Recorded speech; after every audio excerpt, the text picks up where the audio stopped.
El futuro del universo. El desarrollo evolutivo del universo a partir de la gran explosión inicial está marcado por el fenómeno de la expansión de un espacio que arrastra consigo los cúmulos de galaxias. No hay otra explicación física plausible para el corrimiento rojo de las líneas espectrales en todas las longitudes de onda proporcional a la distancia de la fuente. Aún los proponentes más reacios del estado estacionario reconocen, con contadas excepciones, que el universo al alcance de nuestros telescopios está aumentando de volumen según la ley de Hubble, con una velocidad que es función lineal de la distancia, aunque todavía no podamos dar un valor exacto de tal velocidad, con un error menor de un 10%. O sea, parece que los astrofísicos hay un consenso muy amplio en que el universo se está expandiendo. Surgió de una supuesta explosión inicial de la que ya hablamos, esto descubierto por Lemaitre o Lemaitre o como se pronuncia. Yo de francés nada, ¿no? Einstein parece ser que pensaba que el universo era estacionario y eso le llevó a algunos errores que quien se los hizo descubrir fue un curita, ¿no? Lemaitre. El otro día escuché un vídeo que comentaba que si no los tres de las grandes revoluciones científicas de los últimos siglos, el heliocentrismo con Copérnico, el descubrimiento de los genes, Mendel, y el Big Bang con Lemaitre, pues estos tres descubridores tienen una cosa en común. ¿Saben cuál es? Estos son probablemente los tres grandes descubrimientos científicos, ¿no? Pues estos tres señores lo que tienen en común es que son sacerdotes católicos, ¿no? Qué curioso, ¿no? Pero bueno, sigamos. La pregunta que se formula automáticamente respecto al futuro se centra en esta expansión. O bien continuará de forma indefinida, sin llegar nunca a detenerse por completo, universo abierto, o debe finalmente ceder ante la atracción gravitatoria e invertir el movimiento para dar lugar a una contracción catastrófica en una especie de Big Bang a la inversa, universo cerrado. Ambos tipos de universo pueden tener topologías, propiedades geométricas compatibles con un volumen finito en todo momento. No es posible otra tercera solución a esta alternativa. Bueno, como saben, yo de astrofísica no sé nada de nada o de casi nada. Sé un poquito de filosofía y algo de management, algo más quizá que de filosofía. Y lo que estoy haciendo pues estamos leyendo y comentando juntos, ¿no? Parece ser que los astrofísicos no encuentran, bueno, y también parece lógico, ¿no? Si la cosa se está expandiendo, una de dos, o sigue expandiéndose o en algún momento pues empieza a contraerse. Tercera alternativa, pues no se les ocurre. La elección científica entre ambas posibilidades depende de la relación entre energía cinética de las galaxias y energía potencial de la masa gravitatoria que debe frenar la expansión. Si esta es mayor, pues entonces se frenará, ¿no? Si es mayor que la energía cinética. Por tanto, debemos medir con la mayor exactitud posible las velocidades de las galaxias como función de su distancia y la densidad media del universo en todas las formas detectables, aún indirectamente, de masa y energía. Todos los datos experimentales que actualmente poseemos, así como las teorías más plausibles de unificación de fuerzas y de condiciones iniciales, indican que la expansión continuará sin fin. La materia visible apenas llega a un 2% de la masa crítica, que marca el límite entre expansión y contracción. La masa invisible puede ser tal vez 20 veces más. No hay indicación alguna de que exista ni el valor crítico de densidad, ni menos aún un valor superior necesario para la contracción, ¿no? Esto es bastante curioso, ¿no? Esto de que la masa invisible del universo es muchísimo mayor que la visible, ¿no? Supongo que se refiere a la materia oscura, pero no estoy seguro. Supongo que es eso. En ambas hipótesis se predice un futuro de destrucción de todas las estructuras materiales donde pueden darse condiciones para la vida, sea cual sea su entorno. Desde luego, si quieren decir algo, enciendan el micrófono y si no, pues apaguen, porque si no aquí se mete ruido, ¿no?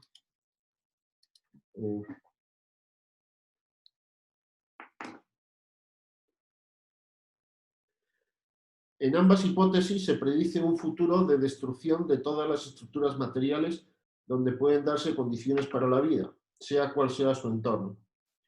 Claro, porque si se expande, la entropía aumenta, la energía disminuye, la temperatura baja y eso... La hipótesis de contracción futura, a pesar de la falta de apoyo experimental, se invoca a menudo como preferible por sugerir la posibilidad de un reciclaje que evite el estado final irrevocable de oscuridad, vacío y frío. Sí.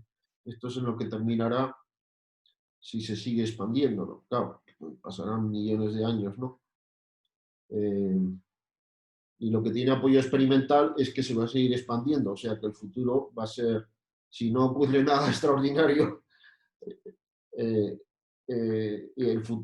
irrevocablemente va a terminar en oscuridad, vacío y frío, ¿no? Pero claro, esto a algunos parece que les lleva a preferir la contracción, pero la contracción no tiene apoyo experimental, y si no tiene apoyo experimental en física, pues eso es... Pero no es compatible tal universo cíclico con las leyes físicas. En cada ciclo se da la conversión de masa en energía en las reacciones nucleares que permiten brillar a las estrellas, y ciclos subsiguientes tendrán más energía y menos masa hasta terminar con universos abiertos. Ni deja de ser extraño que el proceso de construcción y destrucción de estructuras se considere menos absurdo por repetirse una vez tras otra. Debemos, pues, hablar en términos físicos de un universo abierto, cuya cesación de actividad puede describirse en etapas de duración inimaginable, pero que no vuelve a la nada, aunque sea cada vez más diluido su contenido de materia en cualquier forma. El volver a nada estrictamente sería dejar de existir, ¿no? Pero eso es técnica, se llama aniquilación, ¿no? Volver a la nada, o sea, perder el ser. Pero sobre eso la astrofísica como no puede decir nada. La astrofísica estudia el devenir, el modo de ser. Es incapaz de estudiar el ser del universo, sino solo su modo de ser, su devenir. Entonces, lo que al parecer indica la astrofísica es que el modo de ser del universo va a terminar muy extenso, frío y oscuro, ¿no?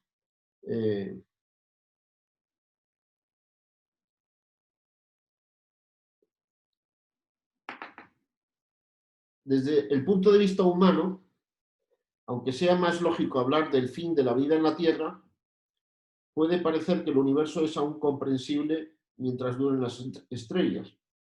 Pero dentro de 10 billones de años habrá tan solo cuerpos oscuros y fríos vagando interminablemente en un espacio de volumen 1.000 millones de veces mayor que el actual, ¿no? 1.000 millones de veces, bueno, ya cuando hablan de estas cifras yo ya me pierdo totalmente, ¿no? Es posible continuar las predicciones hasta edades trillones de veces más amplias, pero no cambia esencialmente el panorama de negrura y muerte. Claro, ya no estaremos aquí, desde luego. Aunque se pueden llegar a destruir no solamente las estrellas y galaxias, sino también los átomos y las mismas partículas elementales, para terminar en un vacío oscuro y frío, con una densidad de energía siempre tendiendo a cero, sin alcanzar nunca esa nada de la no existencia. Pone nada entre comillas, pues porque no es aniquilación, no es nada metafísica. El otro día colgué en el grupo de Facebook de Coloquios de Filosofía un documento de Wolfgang Stroll acerca de las ideas filosóficas en la nueva física, ¿no? Que me parece muy interesante. Este señor fue profesor mío de filosofía de la ciencia en la universidad, es alemán, es físico y filósofo, y era un hombre de una gran sabiduría, ¿no?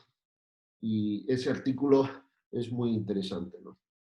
Porque a veces los físicos y los filósofos utilizan mismas palabras o palabras parecidas y uno, si no presta atención, puede terminar interpretando ontológica o metafísicamente términos que usan los físicos, pero que los físicos no pueden eh, eh,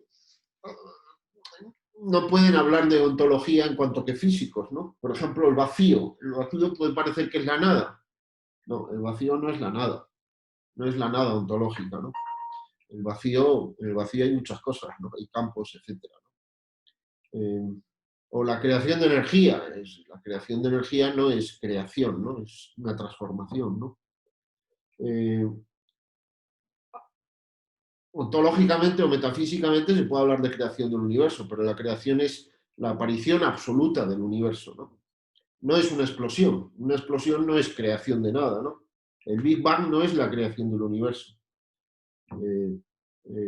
Porque no puede haber explosión sin algo que explote. Entonces, antes de la explosión tiene que haber algo que explote. La creación del universo sería cómo aparece de manera absoluta en la existencia eso que explota. Con independencia de que aparezca junto con la explosión. Pero la explosión no es lo que hace que aparezca lo que explota. No sé si me explico. La explosión de un balón de gas no es lo que hace que aparezca el balón de gas. Es lo que hace que. Es lo que. La explosión lo que hace, lo que ocurre cuando explota, cuando se da una explosión, es que el balón explota. Pero lo mismo con el universo. El universo, a mi modo de ver, no me equivocarme en lo que estoy diciendo, puede explotar y empezar a expandirse, pero la explosión no hace que el universo aparezca. Bien, ese artículo me parece que les puede interesar. Ante estas predicciones científicas, es natural una reacción de desaliento y futilidad. Bueno, que la tenga. A mí la verdad es que no me preocupa lo que pasará dentro de 1 millón de años en el universo, ¿no? No me quita el sueño ahora mismo, ¿no? No sé si debería quitármelo, pero el caso es que luego, por ese tema no me quita el sueño. ¿Qué sentido tiene una realidad tan maravillosa como la que la ciencia nos muestra en nuestro alrededor si todo va a destruirse? Desde luego que sí es interesante planteárselo.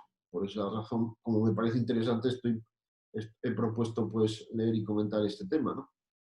Y efectivamente, dice, bueno, esto, lo maravilloso que es el mundo y el universo, que el futuro esto sea...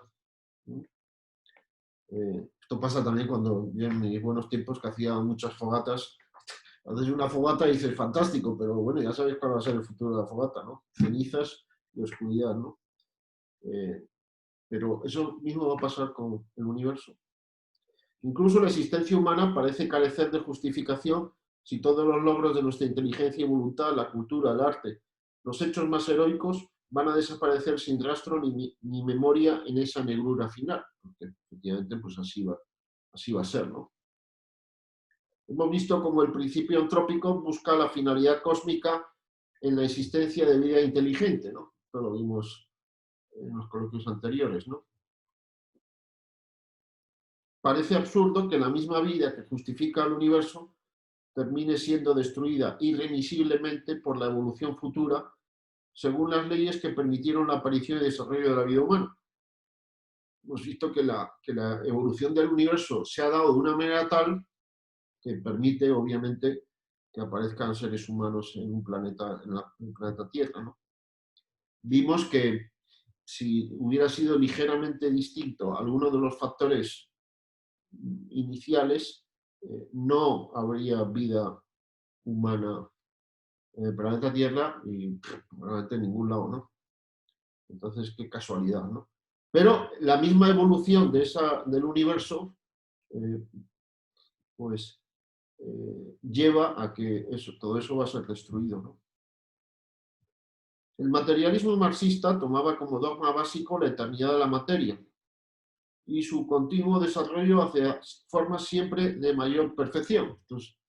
Esto es el marxismo, ¿no? El materialismo marxista, ¿no? Todo va mejor. Y no hay nada que hacer, porque tanto a nivel físico como a nivel humano, a base de peleas, de revoluciones, de violencia, pues el choque entre tesis y antítesis, entre capitalistas y proletarios, pues va a hacer que la siguiente fase de síntesis sea mejor que las premisas, ¿no? Y a nivel cósmico parece también, es decir, pero es precisamente la ciencia de la materia, la física, que describe las grandes estructuras cósmicas, la que niega ambas afirmaciones. La materia no es eterna en el pasado, ha tenido un comienzo y su evolución futura no es hacia mayor esplendor y desarrollo, sino hacia una muerte térmica incompatible con la vida y, en último término, con toda actividad, excepto las mínimas fluctuaciones del vacío cuántico, que no es la no existencia.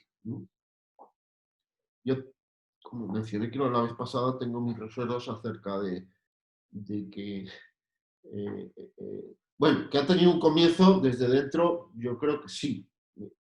Lo que dicen los astrofísicos es que también, pero que el Big Bang sea el comienzo, pero en fin, probablemente soy yo el que se equivoca, ¿no? Esto es lo que la visión que aporta ahora actualmente la astrofísica.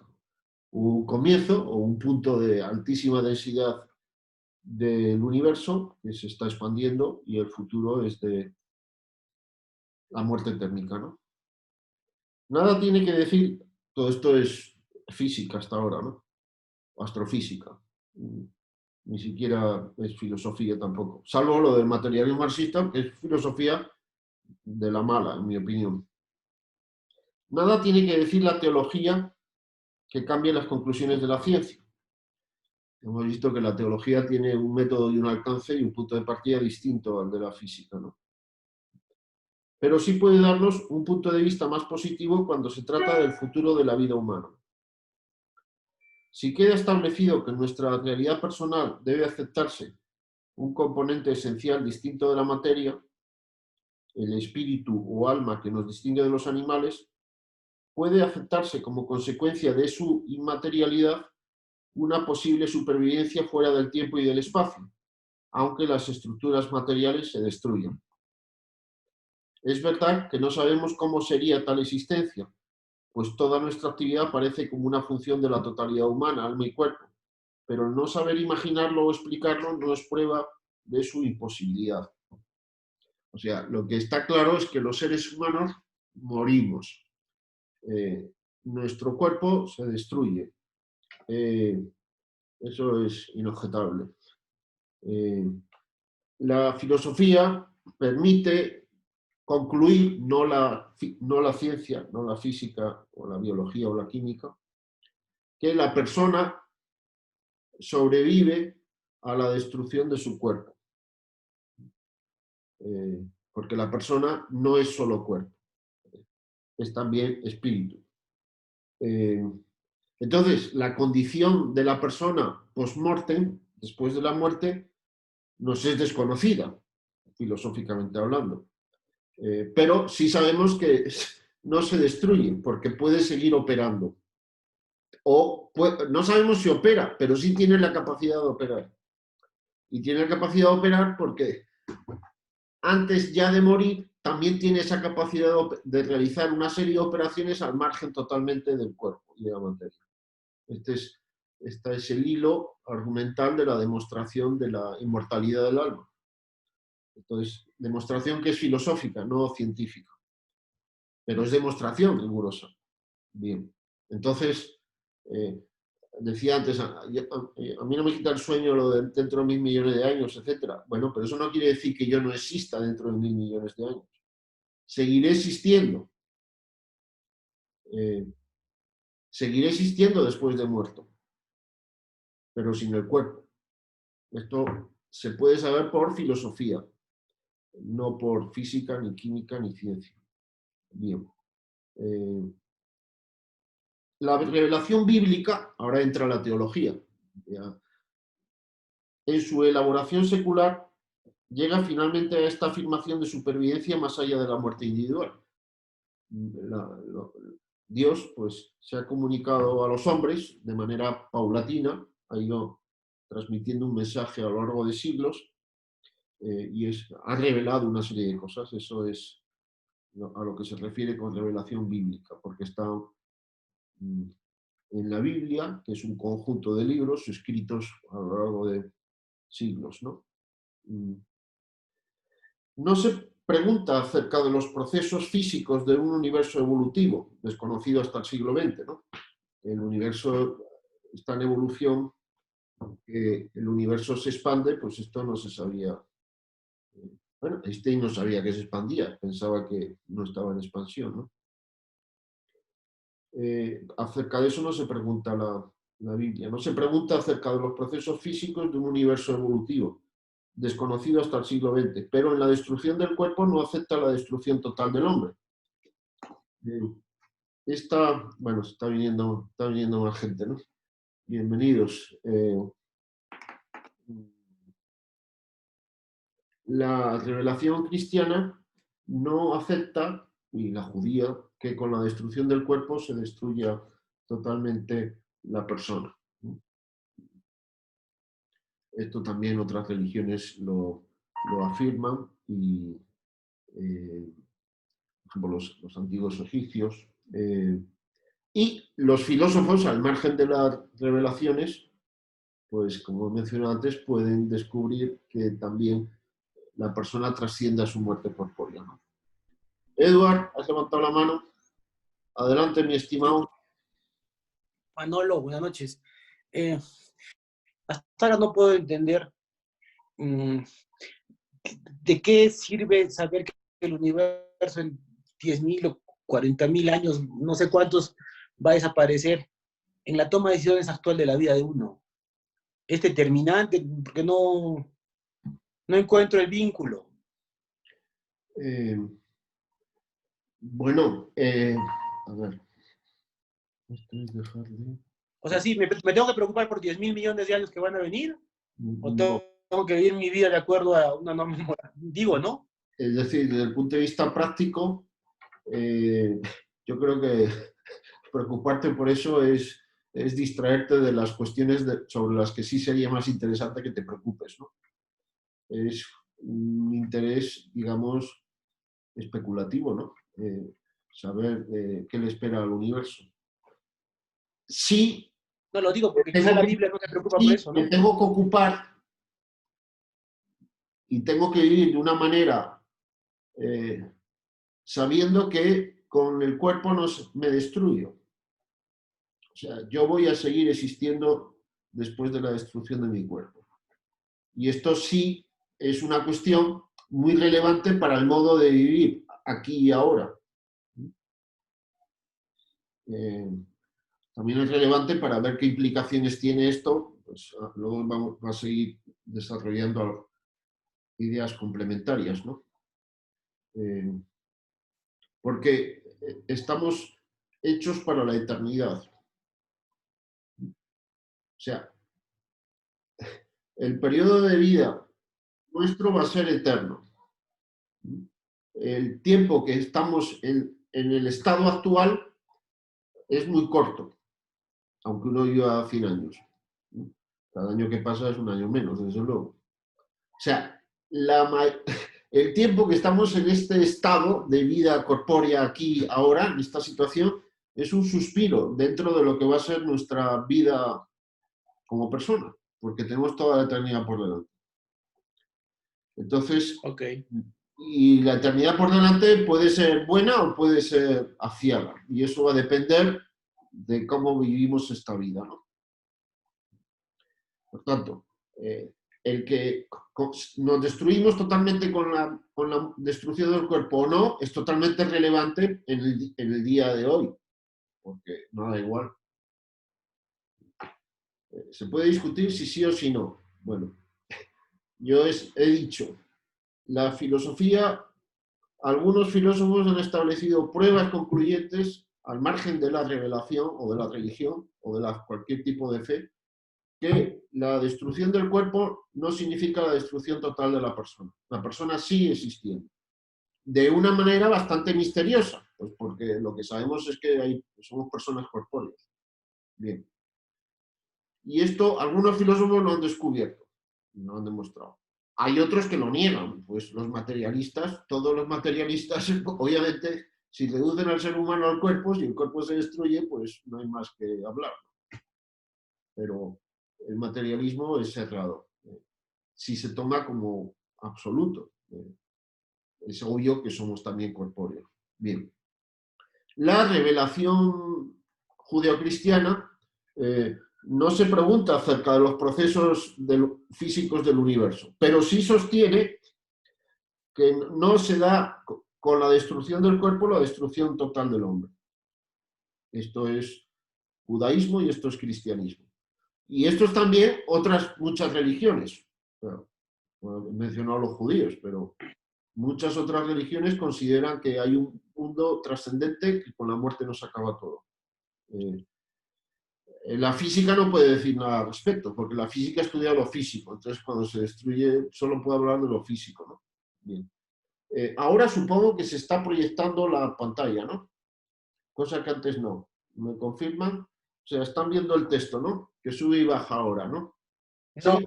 No. no. Voy a compartir pantalla, que es lo que quiero. Ahora no, pero hace un momento sí. Y ahora, de nuevo, ¿no? Entonces, ¿de acuerdo, Eduard? Más o menos, seguimos. Sí, Manuel, está bien, sigue.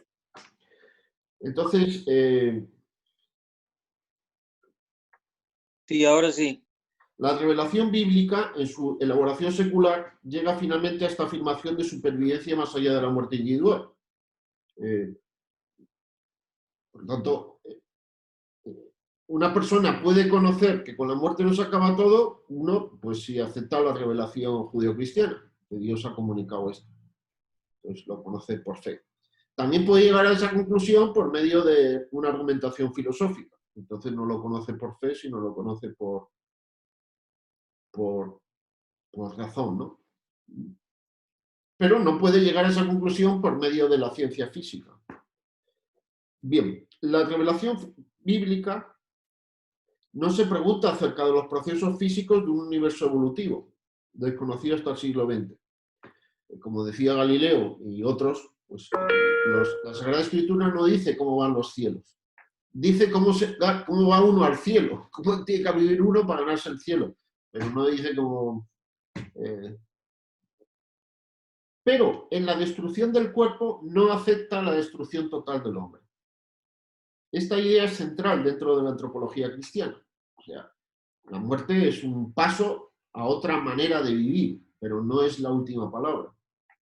Y la repiten y elaboran los tratados teológicos y formulaciones conciliares hasta el catecismo de la Iglesia Católica de nuestros días. O sea, esto es una tesis fundamental, sostenida sin vacilación por toda la tradición católica, ¿no?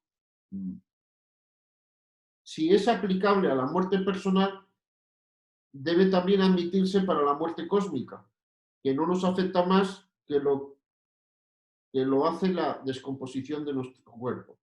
Entonces, si cabe,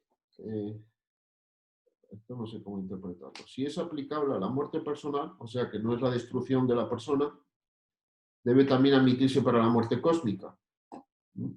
Bueno, pues que puede, no sé cómo interpretar esto. Que no nos afecta la muerte cósmica más que lo hace la descomposición de nuestro cuerpo. Sí, esto sí lo entiendo. Pues, una vez que se destruye mi cuerpo, pues eso es una afectación bastante potente, ¿no?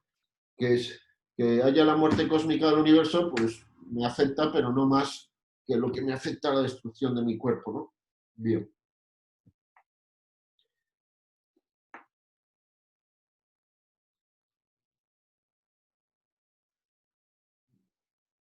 Ah, ya, bueno, sí creo que ahora lo entiendo, ¿no? Si es aplicable a la muerte personal, es decir, el que no supone la destrucción total de la persona, para la muerte cósmica también es aplicable el que no nos afecta más que la descomposición de nuestro cuerpo. Bien, estoy torpe. El punto de vista teológico nos ilumina teología sobrenatural está hablando, no está hablando de la teología filosófica o la teología natural, que es una parte de la filosofía, ¿no?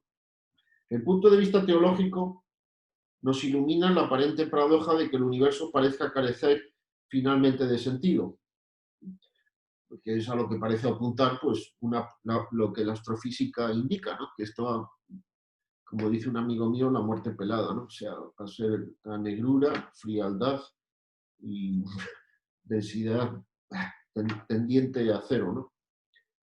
No han sido en vano su existencia y evolución del universo. Su final no es un volver a la nada, ni tampoco una mera continuación por inercia física de un mero existir sin valor alguno. Pero claro, en ese estado no puede haber vida de ningún tipo. Ha cumplido su cometido dando oportunidad para la vida humana, para que puedan venir a la existencia pues, un montón de personas humanas, que trasciende todo el límite temporal, porque la vida humana trasciende la materia y el tiempo. Y así se libra la misma materia de la futilidad. O sea, lo que puede parecer un absurdo si no se tiene en cuenta el mensaje revelado, ¿de qué sentido tiene un universo que explota, empieza a expandirse, aparece un universo maravilloso, aparece un planeta y aparece unos seres vivos maravillosos en este planeta, pero esto va a ser un tiempo y luego todo esto va a desaparecer de la faz de la Tierra y del universo? ¿Para qué? Bueno, pues la teología católica dice, pues tiene mucho sentido. ¿Por qué? Porque en ese proceso eso ha permitido que vengan a la existencia pues millones de personas, ¿no? Cuya existencia trasciende la destrucción del universo físico y de sus cuerpos. ¿Se entiende? La teología, sin embargo, no se detiene aquí. La materia humana, ceniza de estrellas, se salva de ser destruida en la maravilla de la resurrección. La teología católica sostiene entre una de sus verdades fundamentales la resurrección. Y el cuerpo de Cristo, materia como la nuestra, está en el trono de la Trinidad adorado por ángeles. Y es en el dogma de la resurrección donde la física moderna, sorprendentemente, nos apoya con un concepto de materia mucho más rico, flexible e inimaginable que el basado en ideas entrecursivas de sentido común, que todavía limitan las disquisiciones de algunos teólogos, especialmente protestantes, pero también católicos, aunque influidos por la obsesión desmitologizadora del protestantismo moderno. Hay algunos que son obsesos de la desmitologización, ¿no? Bien.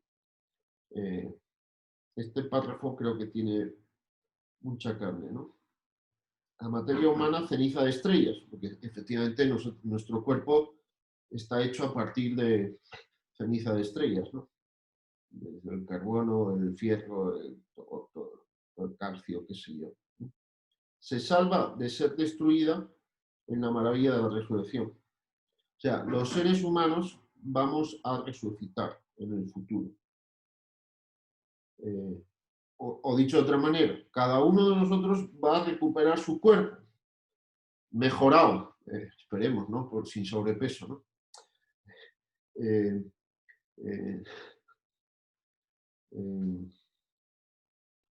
Manolo. O sea, nuestro futuro no es incorpóreo, es con cuerpo. Y el cuerpo de Cristo, que es corpóreo como el nuestro, actualmente, ahorita está en el trono de la Trinidad, adorado por ángeles, porque Jesucristo está con su cuerpo, también la Virgen María. Germán. Sí, disculpa Manolo, llegué un poco tarde y quería ver si podía hacer algunas preguntas que evidentemente van a parecer muy tontas, pero a ver, ¿te puedo hacer una pregunta media tonta o no? A ver si sé responder. Sí, pregunta lo que quieras. No, a ver, este tema de la resurrección es para creyentes y no creyentes, es para tutti limundi, por ejemplo. Es decir, ¿qué pasa pues con la gente de la antigüedad? ¿Qué pasa con Julio César, con Alejandro Magno? ¿Qué pasa con el hombre de Nerrentán o el hombre de Cromañón? ¿Qué pasa con la gente que nunca ha sabido de Dios o ha tenido a este Dios que conocemos nosotros como tal? ¿Cómo es? Van a resucitar también y de repente van a aparecer ahí y decir, oye, ¿quién eres tú que nunca te he conocido? ¿Cómo funciona ahí este tema de la resurrección? ¿Para quiénes es exactamente? Hasta donde yo sé, es para todos. Todas las personas humanas van a resucitar. Todo el mundo. Y entonces alguno que no lo ha tenido a Dios tal como lo conocemos nosotros y lo adoramos, van a resucitar y se van a aparecer ante Dios y van a decir, oye, ¿dónde estoy? ¿Ah? Ante Una cosa Dios así. ya están. Todo el mundo, nadie aparece ante Dios, porque nadie desaparece de la vista de Dios. O sea, Dios, estamos todo el tiempo ante la presencia de Dios. Los que no Tanto, conocían a Dios como tal, también es, Dios nos por está... ejemplo, yo te digo, pues los judíos cristianos tenemos un Dios más o menos conocido, más o menos, pero los que creían en otra cosa, esa gente, ¿qué pasa con esa gente? La gente de la antigüedad, por ejemplo, o Vamos a yo te ver, digo, o los hombres más básicos, ¿no? Hombres de Cromañón, hombres de Nerdental, ¿qué pasa con ellos? que resucitarán. Todo el mundo va a resucitar. Bueno, salvo la Virgen María. Independientemente independientemente de que seas creyente o no. Efectivamente, con independencia de si somos creyentes o no. Ok, bueno. Y El saber que vamos a entonces resucitar, el saber que vamos a resucitar es una cuestión distinta. ¿Cómo lo sabemos? Porque Dios lo ha revelado. La filosofía no permite concluir que va a haber una resurrección. Al menos que yo sepa, nadie ha demostrado, al margen de la fe, que va a haber resurrección. Sí se puede demostrar que no se destruye la persona con la muerte, pero que resucita. Eso nadie, es más, es increíble, o sea, es increíble, o sea, el que aparezca alguien diciendo que vamos a resucitar, eso es casi increíble. Lo creemos porque Jesucristo ha resucitado y nos lo ha dicho, pero es, es absolutamente jalado de los pelos, ¿no? Eso lo sabemos por fe. Y lo saben los que han recibido ese regalo de la fe y libremente lo aceptan, ¿no? Los demás no lo saben, ¿no? Y los que no han tenido una religión judeo-cristiana como la nuestra, entonces van a resucitar y se van a aparecer ante algo desconocido para ellos, entonces, ¿ah? No, En lo teoría. desconocido es para todos. Es decir, lo que vamos a ver después de muertos es No, desconocido. ya, pero Bueno, es bueno, desconocido. desconocido, pero ellos no tenían ni siquiera la idea de que esto podría suceder, ¿ah? Bueno, Nosotros sí, por lo pero menos no tenemos sé. la revelación de por medio, pero Bueno, para nosotros ¿ah? no será tanta la sorpresa, desde luego. Es como, desde luego va a ser un mundo. ¿Quién era? No sé si San Pablo, Ok, pero ya me queda no bastante más jodió claro. ni oído oyó lo que Dios tiene preparado para los que le aman. O sea, el cielo nos va a sorprender, pero por todos los lados. El infierno también, porque lo que sabemos es que seguiremos existiendo toda la eternidad. Lo que no sabemos es si va a ser en el cielo o en el infierno. Vida eterna no significa vida buena, puede ser vida terrible por toda la eternidad. Pero en cualquiera de los dos casos es muy sorprendente. Ahora bien, para los que sabemos que vamos a resucitar, pues no será tan sorprendente. Y para que las personas que tienen un trato muy amical con Jesucristo y con Dios, pues será menos sorprendente, porque si están tratando a Jesucristo todos los días, pues el día que mueran, al día siguiente seguirán tratando a Jesucristo. El juicio particular, que es un dato de la teología, presente también en otras religiones, por ejemplo en la religión judía. Ahora voy contigo, Carmen, ya te he visto.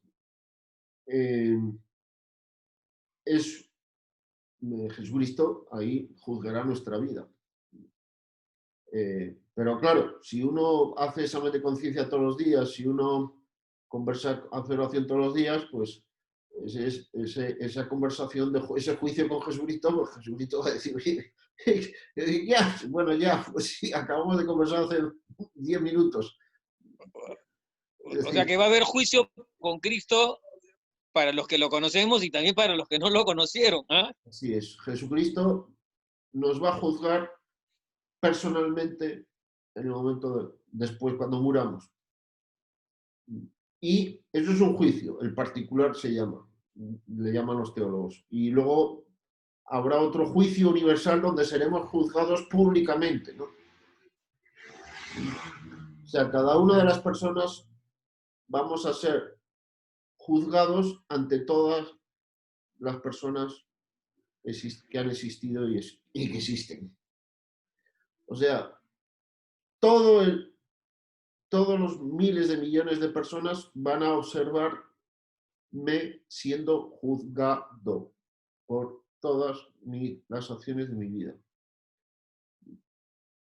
Es el juicio universal.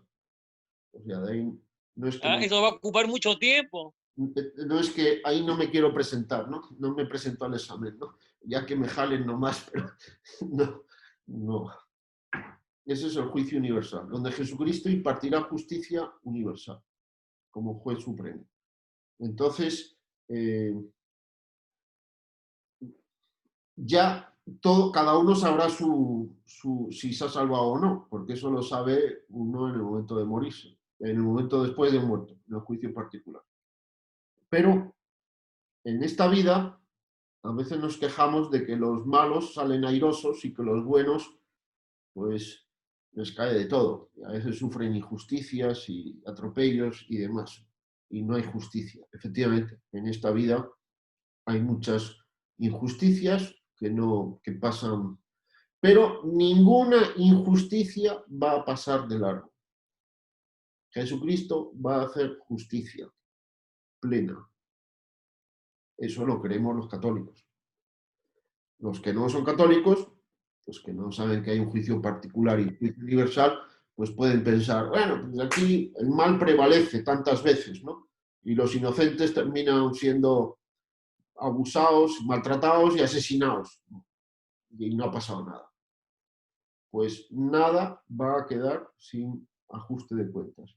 Yo sigo una cuenta en Twitter que es el memorial de Auschwitz, que me parece muy interesante y van sacando de vez en cuando pues, noticias y a veces te presentan la foto el otro día de un muchacho de 12 años que murió con 12 años en Auschwitz. Con 12 años. Asesinado, masacrado en una cámara de gas. Y los meses previos en el campo de concentración. Un muchacho de 12 años. ¿Qué ha hecho para merecer eso? Y sus asesinos, porque eso es asesinato, bueno, pues Jesús va a hacer justicia a ese muchacho. ¿Se entiende? No hay injusticia que no va a ser reparada. O sea, todas las víctimas van a recibir justicia. Me acuerdo también de un muchacho, creo que era cristiano, que fue asesinado en un país, no sé si por musulmanes o no sé qué, lo iban a matar, ¿no? O a sus papás o no sé qué. A él lo iban a matar, creo, y lo mataron. Pero lo que dijo antes de morir este chico a los que lo asesinaron, dice, cuando le voy a contar todo esto a Dios, como diciendo, esto que estáis haciendo yo se lo voy a contar a Dios, porque esto está mal, y Él va a arreglar. La fe total de un muchacho en que Dios va a hacer justicia y que le va a dar a cada uno su merecido. Y así va a ser. ¿Y qué hay de los niños que se mueren? Bueno, los santos inocentes los mataron, ¿no? Pero ¿qué hay de los chicos que se mueren muy temprano, de recién nacidos o a los meses por alguna enfermedad? Pues ¿Cómo se repara eso? Lo que estoy contando es teología, no es teología católica, no es filosofía. Lo que estoy contando es la doctrina católica, que creemos los católicos. Por eso, es muy consoladora, porque es que Dios va a poner a cada uno en su sitio. Y a mí, que tenga misericordia de mí, porque también me voy a poner en mi sitio, pero me pongo en mi sitio con cariño, que despegue como la mamá al niño que está lleno de caca, pues lo limpia, no sé qué tal, pero me va a meter en la bañera, ¿no? Entonces,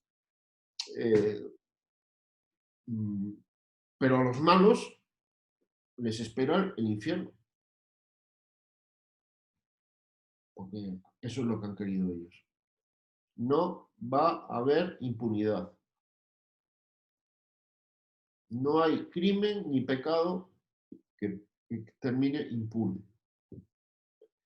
Y los pecados míos o los limpio en esta vida o los limpiaré en el purgatorio. O Dios me los limpia por su gracia que yo me acojo a Él.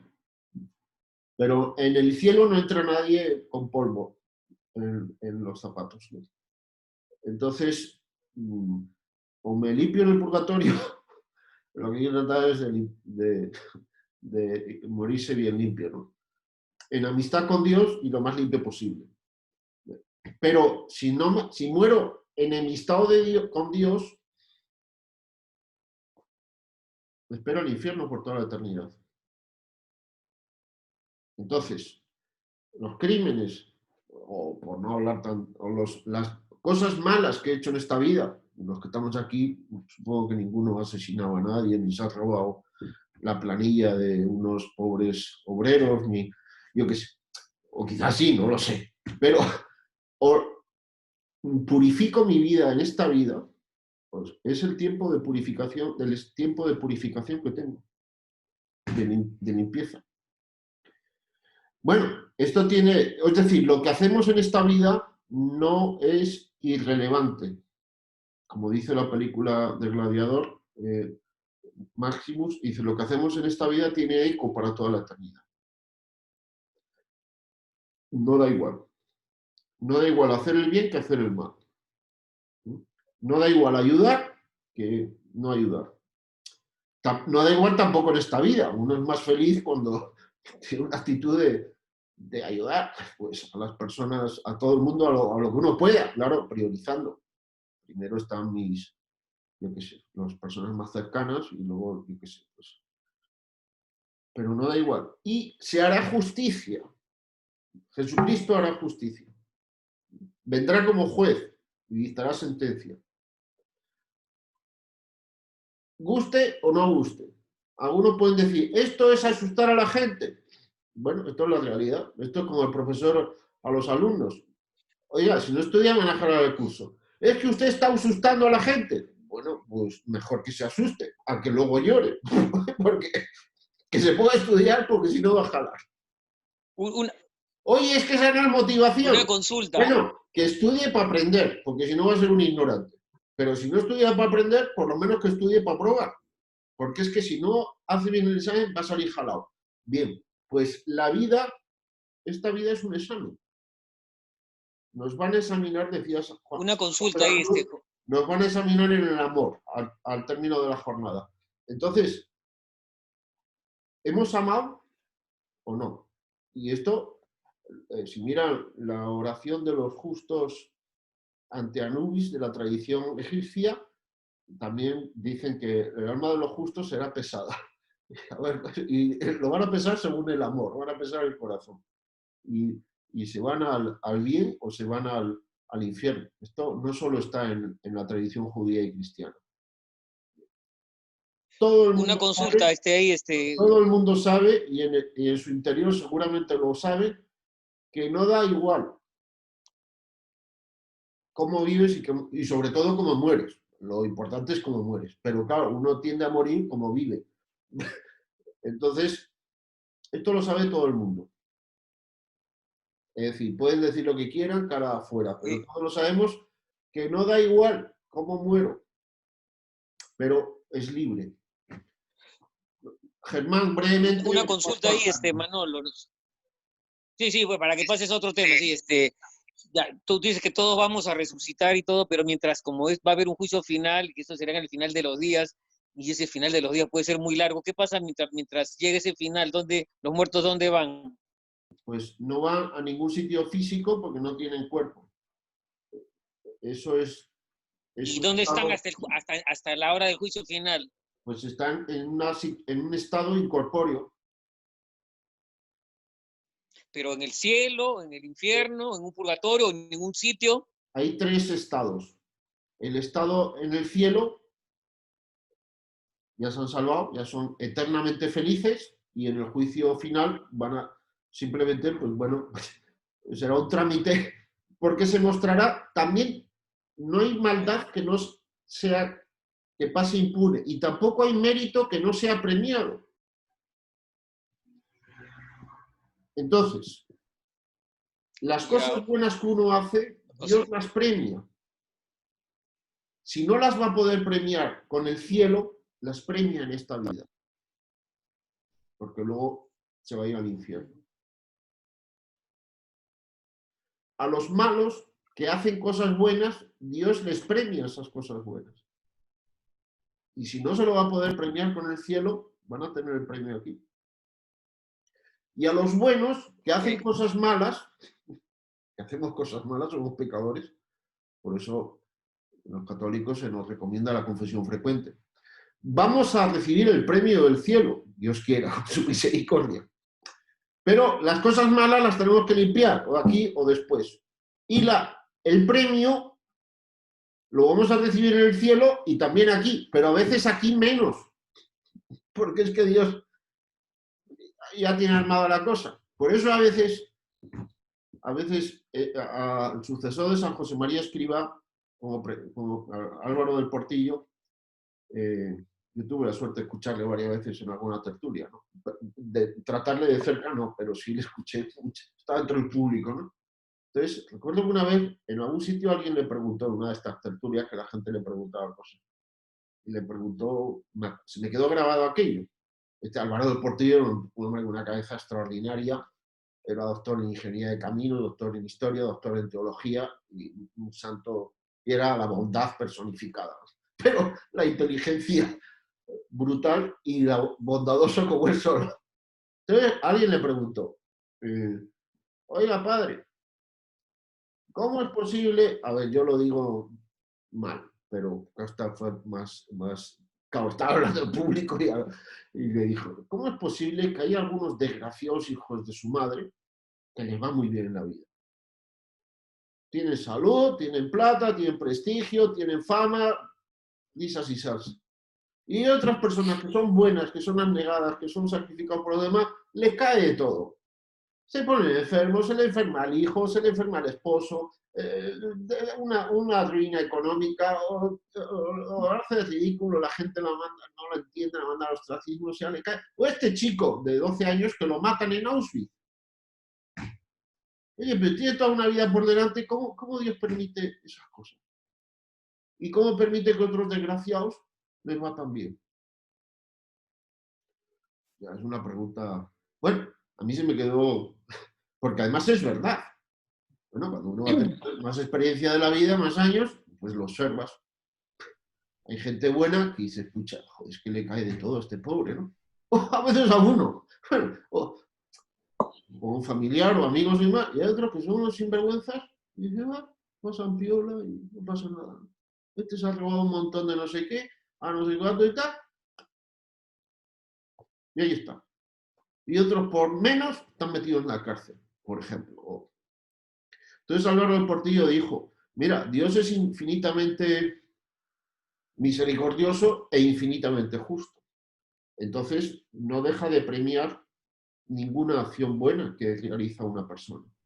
Entonces, Si Dios ve que no le va a poder premiar a esa persona sus acciones buenas en la otra vida, le da el premio en esta vida. A mí me dejó seco esa respuesta. Claro, el premio en esta vida es ridículo comparado con el premio en la vida eterna, porque el premio en esta vida son esas tonterías, pues que sí, salud, dinero, etcétera, pero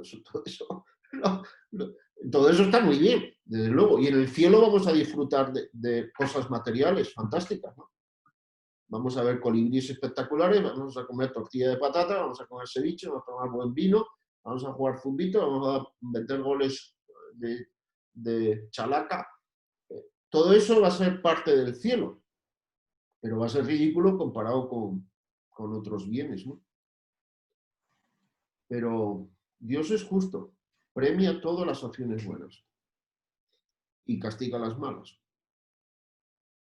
Entonces, cuidado. Entonces, tenemos que tratar de vivir bien, cerca de Dios, y confesión frecuente, oración frecuente, expiación, o sea, y luego dar gracias por las cosas y disfrutar de la vida. Y darle gracias a Dios por todo. Y a ponerme en manos de su misericordia. Creo que era San Pablo o San Pedro, ahora no recuerdo, que al final de su vida dice: he corrido la carrera, he conservado la fe. Mi conciencia no me acusa de nada. Pero yo no me juzgo y apelo a la misericordia de Dios, que Dios tenga misericordia de mí. Lo dice una persona santa. Dice: mi conciencia no me acusa de nada. O sea, ¿quién puede decir esto? Pero quien me va a juzgar es Jesucristo, no yo. Entonces, no quiero que me haga justicia, quiero que tenga misericordia de mí. Es como los alumnos, que a veces le preguntas, yo en plan de broma, a veces es típico, y dice, le preguntas: a ver, ¿qué quiere, justicia o misericordia? Que el profesor sea justo o sea misericordioso. Entonces, el alumno dice que sea misericordioso, porque si es justo, Dios es a la vez justo y a la vez misericordioso. Y yo tengo que rogarle, implorar que tenga misericordia de mí. Pero si yo no quiero irme al cielo, Dios no me va a obligar a irme al cielo contra mi voluntad. Le dolerá mucho, pero me voy al infierno, porque yo quiero irme al infierno. En el infierno están los que tercamente quieren irse al infierno, contrariando frontalmente la voluntad de Dios para ellos. Dios nos ha creado para el cielo, pero quiere que entremos libremente. Es como un padre con su hijo. El padre quiere que su hijo vaya a verlo, pero quiere que vaya a verlo libremente, no lo coacciona para que vaya a verlo. Y si vengo obligado por el cuarto mandamiento a honrar a mi padre y a mi madre, porque si no, no vendría a verte, porque me importa. Entonces, seguramente un padre o una madre que le dice a sus hijos: mira, vete a la mierda y no vengas. Olvídate de... ¿Me explico? O como un amigo, dice: oye, no sé, un amigo, tú eras así. Bueno, a Dios, perdonen las lisuras, a Dios es un padre, ¿no? Entonces lo que quiere es el amor nuestro, pero el amor libre. Y está dispuesto a hacer cualquier cosa. Bueno, nos ha entregado a su hijo. Ha entregado a morir a su hijo por nosotros. O sea, ¿cuánto nos quiere? Pero nos quiere libres. Entonces quiere que vayamos al cielo libremente. Y el que no quiera, pues no lo obliga. Le dice una vez, le dice otra vez, le dice 50 veces. Dios nos da todas las oportunidades que necesitemos para decirle que sí. Si le decimos que no, pues es que no queremos. Pero Dios da todas las oportunidades, da segunda oportunidad, tercera oportunidad, cuarta oportunidad, quinta. A cada uno le da...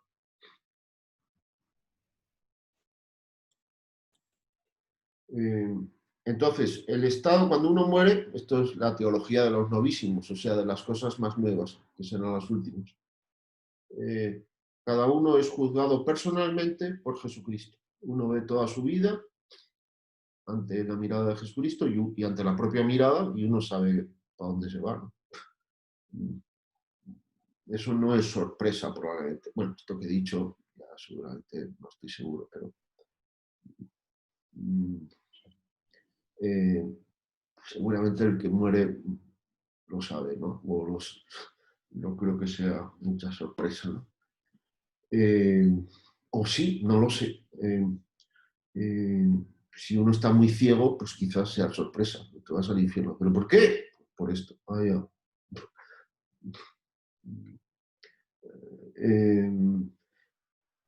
Pasa un tiempo hasta la resurrección de los cuerpos. Ese tiempo puede ser, no sé. Y en ese estado es un estado misterioso en que las personas están incorpóreas o disfrutando ya del cielo, no de las cosas corpóreas, los bienes corpóreos en el cielo, o sufriendo en el infierno, o terminando de limpiarse en el purgatorio antes de pasar al cielo. Pero en el purgatorio ya son felices porque saben que están sufriendo, pero saben que van a ir al cielo. Y al término de estos vendrá un nuevo tiempo, ¿no? El Apocalipsis, el fin de los tiempos, entonces vendrá la resurrección, el juicio universal y el nuevo cielo y la nueva tierra, o sea, la felicidad plena para siempre. O el infierno, la soledad y la amargura para siempre, ¿no? Esto es lo que enseña la teología. La filosofía ha llegado a saber que con la destrucción del cuerpo no se destruye el alma, pero nada más. Las religiones por ahí, pues hay una revelación primigenia que ha llegado a todos los hombres y que se manifiesta en las diversas religiones que existen. Pues la gente siempre ha sabido pues, que existe un Dios y que es remunerador, o sea, premia a los buenos y castiga a los malos. Y que tenemos que dar, todos nos va a pedir cuentas y tendremos felicidad eterna o no. Esto, dicho de una manera o de otra, está presente en todas las religiones y culturas. Manolo. Entonces, Carmen y luego Jorge. Carmen, que ya se debe haber cansado de esperar. Sí, ya me olvidé lo que tenía que decir, porque primero iba relacionado con lo que comentaba Germán, ¿no? Germán hablaba de que qué va a pasar después de que aquel que sí conoce a Dios o está educado bajo la religión judeocristiana, no se asombrará a ver a Dios, pero otros sí se asombrarán a ver a Dios. Pero creo que él lo digo porque su consulta es lógica, pero yo creo que también respondiendo de una lógica está pensando como que si después pasarte, otra vez tienes tu cuerpo, tu cerebro y tu memoria. Asumimos que no tenemos eso, ¿no? Entonces ya no hay una memoria a quien invocar. Creo que es un estado en la cual vamos a estar después de la muerte. No es que me acuerde de él o que no me acuerde, ¿no? Eso iba con el primer comentario de Germán. Después, cuando estás hablando de aquello que estamos haciendo acá en la vida terrena y cuál va a ser el pase y lo que suceda después, sí, lo que dices casi al último, ¿no? En otras religiones, ¿qué es lo que hacen? En la que más podría verlo y percibido es en la India, cuando hablan de que lo que te suceda ahora, mientras más sufras, vas a tener una mejor vida siguiente, que sería una mejor reencarnación. O sea, va en lo mismo, ¿no? Lo que tú comentabas, ¿no? El suspiro que estás viviendo hoy, vívelo bien, vívelo agradecido, vívelo ofreciendo inclusive el dolor, porque en el siguiente paso vas a estar mejor. Entonces, eso eran mis comentarios un poco antes que me olvide, porque estaba desde el momento en que Germán intervino. Gracias, Manolo. Bueno, con la destrucción del cuerpo, las tendencias y facultades cognitivas que tienen órganos no pueden seguir operando. Entonces, una vez muerto, no hay sentidos externos, ni vista, ni tacto, ni olfato. Tampoco hay percepción, tampoco hay imaginación, tampoco hay estimativa, ni tampoco hay tendencias sensitivas, ni sensuales, ni las tendencias irascibles, o lo que a veces en los animales se le llama instintos. No hay nutrición, no hay reproducción, no hay crecimiento orgánico. Todo eso desaparece con la destrucción del cuerpo. ¿Nuestros padres no nos están viendo entonces? Con los ojos corpóreos, no. Con la percepción, tampoco. Pero en el ser humano hay conocimiento intelectual y hay una tendencia espiritual que no son corpóreos. Y hay un conocer personal que constituye la intimidad de la persona. Eso sigue existiendo, el conocer personal, el amar personal, la libertad personal, la apertura personal, que todo esto converge en la intimidad. Esto no puedo explicarlo ahora. Al que le interese, pues que mire la conferencia que tengo en YouTube sobre qué es una persona, o que lea mi libro Persona, ¿no? Y, por tanto, las personas fallecidas sí conocen, pero no con los sentidos. Sí aman, pero no con el cuerpo. U odian, en el caso de los condenados. En el infierno no hay amor. No hay el supertono no está en el infierno, el supertono está en el cielo. En el infierno hay implosión de uno en sí mismo, ensimismamiento, anulación personal y distanciamiento atroz de cualquier otra persona. O sea, hay soledad radical y odio. Odio en primer lugar a uno mismo y a Dios y a los demás. O sea, eso es muy serio. Es la muerte eterna, ¿no? Es lo más parecido a morir. Es terrible hasta pensarlo. Mientras que en el cielo será el amor en toda su plenitud, amor a Dios, amor a uno mismo, amor a los demás, amor a los ángeles, amor a toda la creación y disfrutar de ese amor, ¿no? Bien, eso como primer punto. Luego, lo otro, la reencarnación no existe.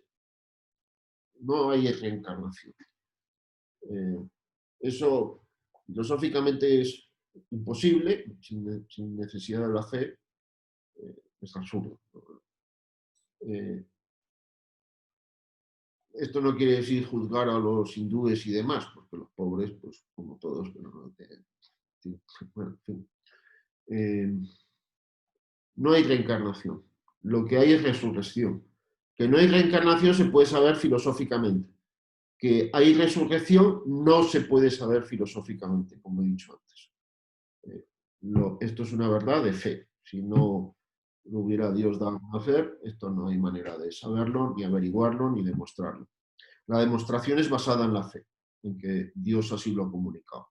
Pues, como Dios lo ha dicho, pues así será, ¿no? Pero no es que... ¿La reencarnación de dónde sale? Bueno, esto ya quizá puede ser objeto para otro día, ¿no? Pero sale del problema del mal. O sea, el problema que tenemos los seres humanos es el mal realizado. Eso es lo que más se opone a nuestra felicidad y plenitud interior. El mal que yo libremente he hecho. ¿Y qué pasa con eso? ¿Cómo me lo quito de encima? Porque si me ensucio las manos, me las lavo. Si creo que me he podido contagiar el coronavirus, pues me lavo las manos, a ver si me puedo mascar. Pero bueno, el mal moral que me he infligido a mí mismo, cuando yo consciente y voluntariamente he hecho algo malo,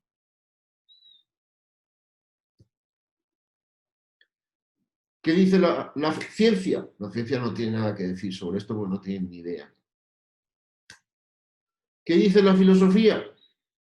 Pues muy poco. Dice, hombre, pues no lo vuelvas a hacer. Bueno, no lo hagas de nuevo. Hacer bien y evitar el mal. Pero es que ya he hecho el mal. Bueno, pues no lo vuelvas a hacer. ¿Y ahí queda la cosa? No, chico, ¿qué quieres? Hombre, compensa, rectifica, repara. Si le has robado una plata, devuélvesela. ¿Y eso es suficiente? Bueno, dale el lucro cesante con los intereses. Ya. Incluso he sido generoso, le he dado más de lo que... Ya. Pero con el mal que hice, chico, al ocho pecho, no se puede hacer nada. ¿Han visto la película El Patriota? Bueno, esto está presente en las grandes obras cinematográficas y de la literatura, ¿no? Esto es Crimen y Castigo, esto es...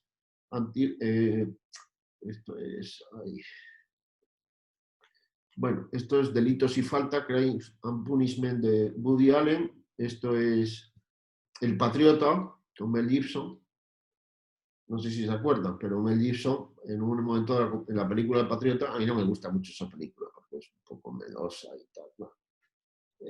Pero hay un momento que, conversando con su hijo, Mel Gibson le dice que años atrás cometieron un crimen, él y otros cuantos, contra unos indios o no sé qué. O sea, hicieron una masacre. Y él, el personaje de Mel Gibson, está muy dolido por aquello que hicieron. Porque él sabe que hicieron un crimen. Cuando se lo cuenta a su hijo, se lo cuenta muy dolido. Hijo, esto lo hicimos. Tu papá hizo esto.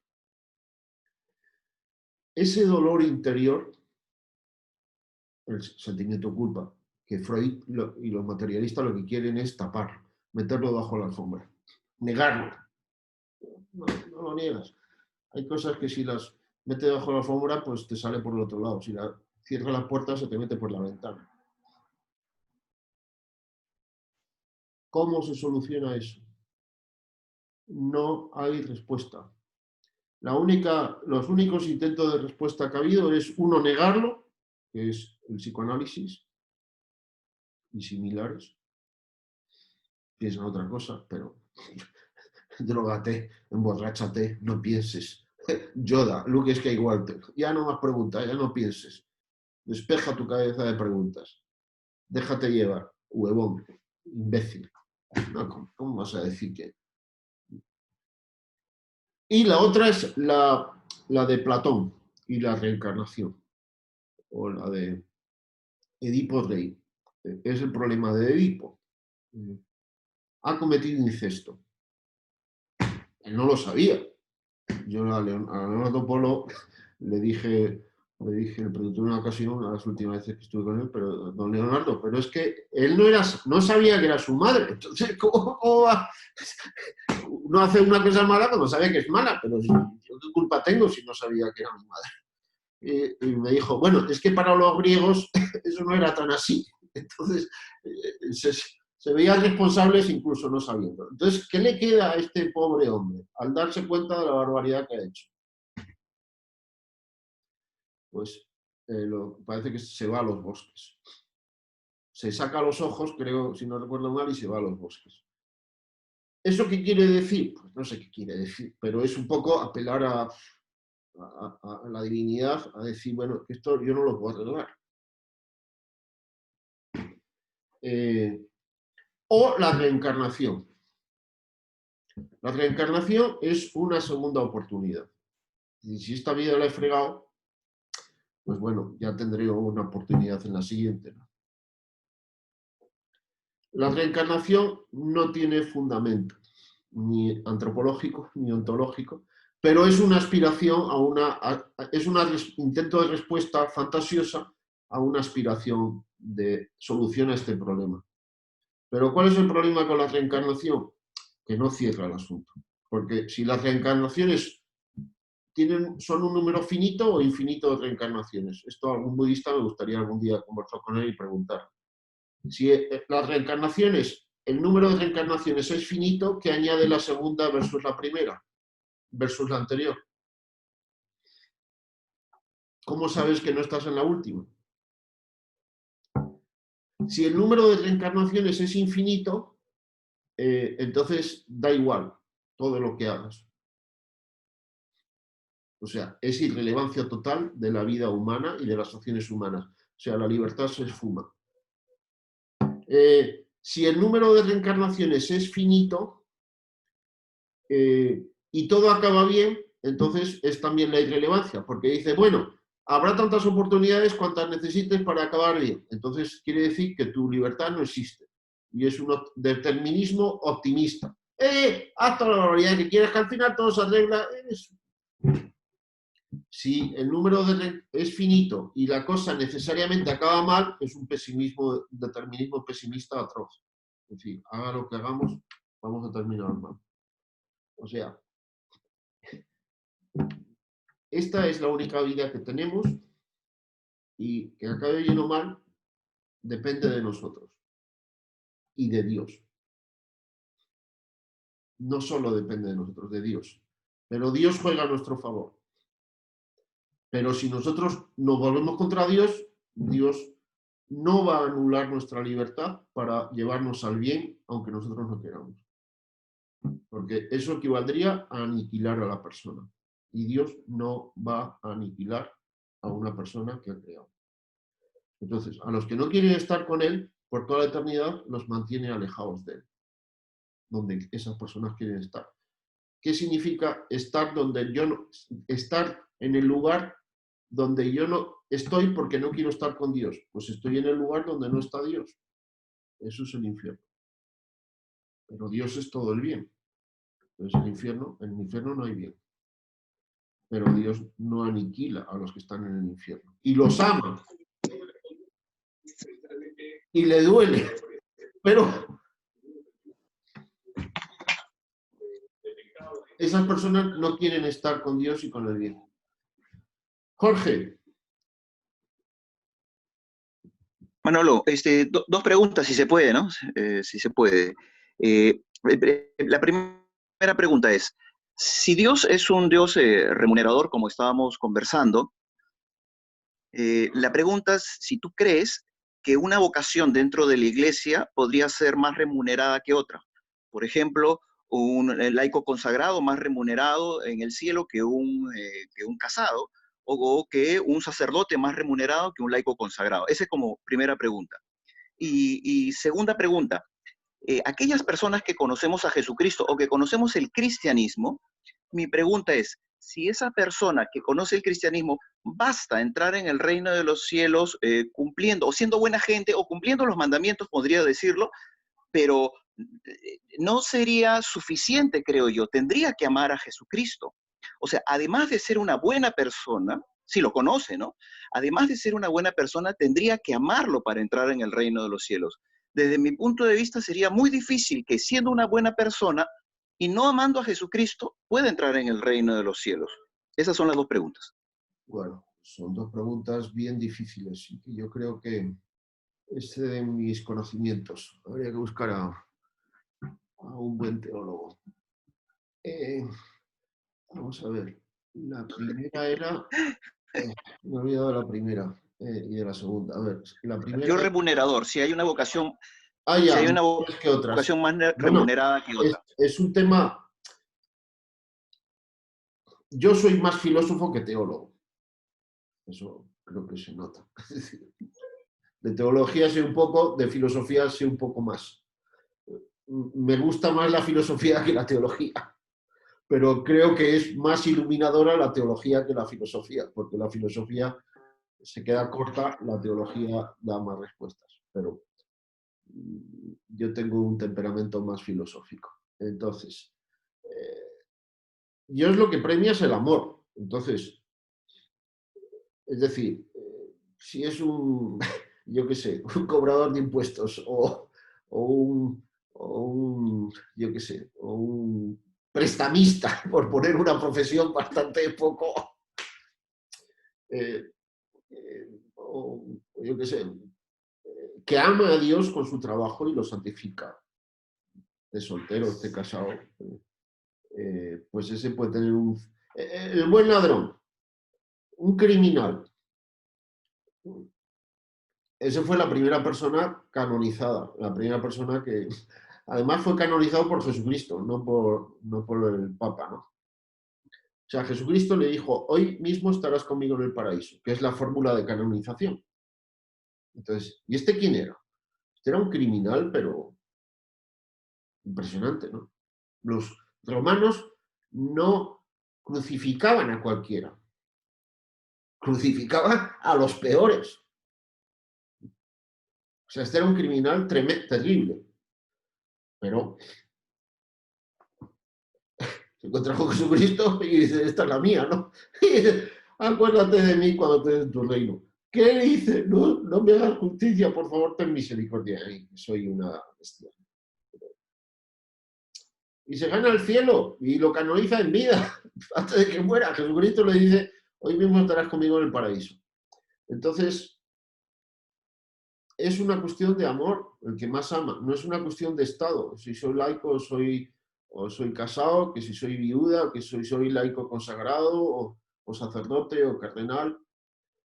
Dante en la Divina Comedia pone en el infierno a papas y cardenales, ¿no?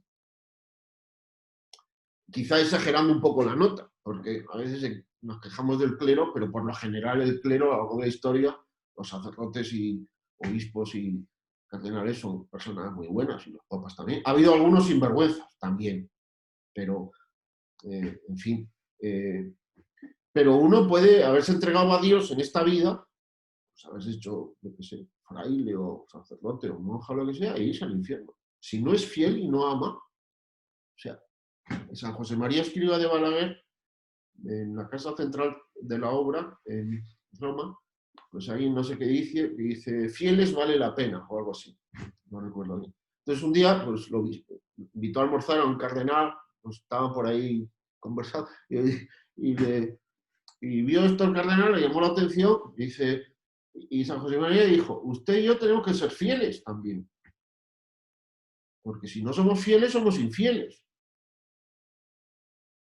Eso de los fieles no significa a los laicos. Ah, los fieles corrientes, pues, nosotros somos... Bueno, San José María era un sacerdote, simple sacerdote, pero no, yo soy obispo, soy cardenal, o soy el papa, estoy por encima del populacho. No, compadre, si tú no eres fiel, te vas al infierno. O sea, la Madre Teresa de Calcuta se confesaba con frecuencia, Juan Pablo II se confesaba con frecuencia. San José María Escrivá se confesaba todas las semanas y él públicamente dijo que algunas veces, más de una vez por semana. Y no eran criminales ni asesinos, pero querían limpiar su alma. Y se ponía, y todos los santos se han considerado pecadores. San José María Escrivá quería que en su lápida pusieran José María Escrivá, pecador. No le hicieron caso en eso, ¿no? En todo lo demás se le hizo caso, pero eso no, como por el pecador. Ni hablar, ¿no? Pero se ven así, no era falsa humildad. Los grandes santos conocen mucho sus...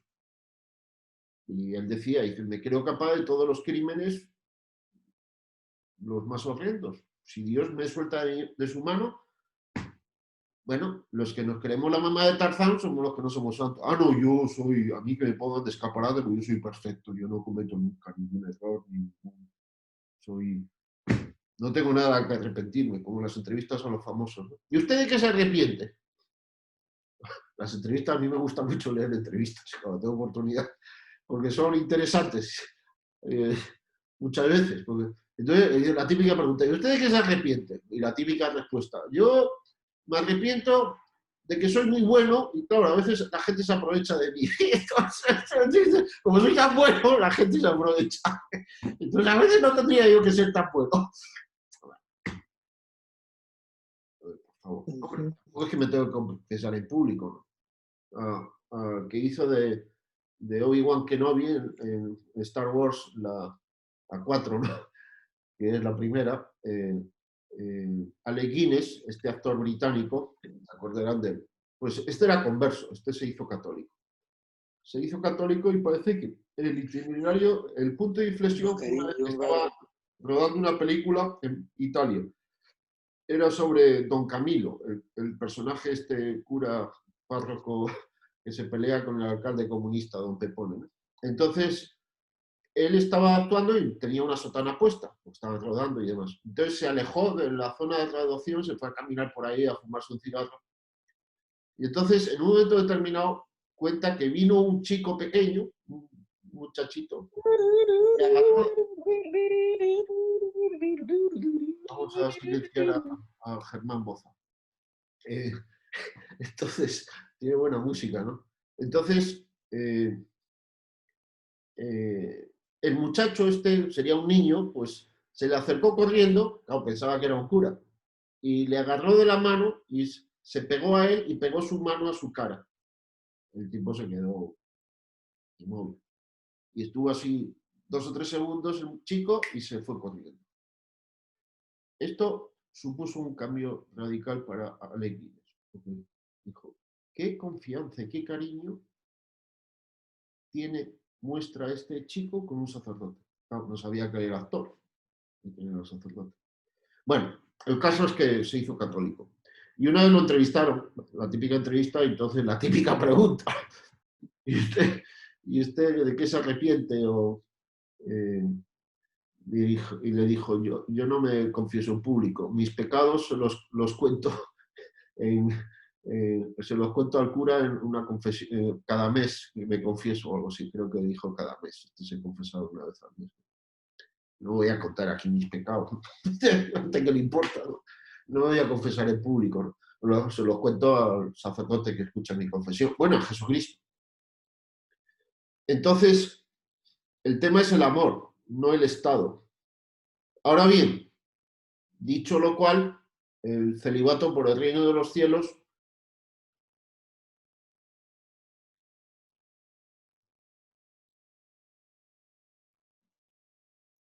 segunda pregunta, ¿cuál era? La de... La segunda pregunta era, muchas veces pensamos que las personas buena gente, o un término más técnico, aquellos que cumplen los mandamientos, entran en el reino de los cielos. Mi pregunta es, a mí me parece que además de eso hace falta amar a Jesucristo, Bueno, porque podría ser una persona tú... Yo también, Sí, sí. eso también creo que hay que preguntárselo a un teólogo bueno, ¿no? Yo, no sé, lo que mira Dios para esto lo sabe Él, ¿no? Afortunadamente Él aprecia y no yo, porque si no... Ahora bien, el cumplir los mandamientos es una manifestación de amor. Entonces, quien cumple los mandamientos ama a Dios y ama a Jesucristo si lo conociera. Hay gente que muere quemando iglesias o quemando curas y se van a ir al cielo de cabeza porque están actuando de buena fe. Sí, Manolo, pero hay cristianos, bueno, no cristianos, hay personas que creen que los mandamientos son correctos, pero la verdad es que piensan que Cristo no fue un verdadero Dios, o por último, no les apetece amarlo. Bueno, Entonces, vamos a ver. conociéndolo no lo aman. Esta pregunta es muy compleja. Yo no sé de mis competencias. Pero Dios nos juzga por lo que conocemos, no por lo que no conocemos. Entonces, muchas veces nos pasa que tenemos una visión caricaturesca de Dios y de Jesucristo y del Espíritu Santo. Bueno, algunos hasta lo odian. ¿Por qué? Porque la idea que tienen de Dios es odiosa, efectivamente. Hay gente que odia a la Iglesia Católica. O la aborrece. Quizá no la odia, pero la aborrece. Piensan que es la encarnación de todo lo malo, que hay que destruirla. Pero probablemente porque la desconoce. Entonces, no actúan de mala fe, están haciendo lo que creen que es correcto, que es combatir el mal. Y están combatiendo algo que equivocadamente ellos creen que es el mal. Es el que va a juzgar nuestra vida, no somos nosotros, es Dios. Y esas personas puede que formen parte de la Iglesia Católica por el bautismo de deseo, aunque sea ateo declarado y enemigo acérrimo de la Iglesia. El corazón Javier y luego Gonzalo. O Jorge, no sé si... Es que tus preguntas son muy difíciles. Yo tengo mis limitaciones. No, está bien, Manolo, está bien, no hay problema. Javier, Está bien. Javier y luego... Manolo. Sí. En la Biblia, en el Antiguo Testamento, aparecen una serie de leyes de Dios. Y las leyes de Dios no solamente son los 10 mandamientos, hay muchas otras leyes más, ¿no? Pero una de las leyes, uno de los designios de Dios en ese entonces era el siguiente, y está escrito en la Biblia. Dios ve a su pueblo como ve al sacerdote que lo representa. Si para Dios el sacerdote es bueno, el pueblo es bueno. Si no, todo lo contrario. Entonces, después, cuando viene Jesucristo, el sacrificio que hace, hay una explicación ahí que es más o menos esta, ¿no? Los 10 mandamientos refieren a un contrato, y como está escrito en la Biblia, en el Antiguo Testamento. Y el contrato más o menos versa en esto, ¿no? A ver, tú cumples estas 10 cosas que están acá y yo me comprometo a cuidarte, a protegerte, a aliviarte, a que no te enfermes, a que tengas cosechas, a que comas, a que no sé, tengas una vida próspera, etc. Y está escrito así. Entonces, al momento que el hombre acepta eso, el contrato es tan sólido que incluso en la Biblia se conoce este contrato como un matrimonio, ¿ya? Y ese es el matrimonio entre Dios y el hombre, ¿ya? Pero el hombre es incapaz, no puede cumplir con los 10 mandamientos, porque el ser humano es pecador por naturaleza, ¿no? Entonces, siempre va a terminar muerto espiritualmente, porque siempre va a pecar. Entonces, si no hay una forma de cuidarlo o de salvarlo o de redimirlo después, el hombre está condenado a morir siempre, espiritualmente, ¿no? Entonces, pero el matrimonio que se dio no se puede romper.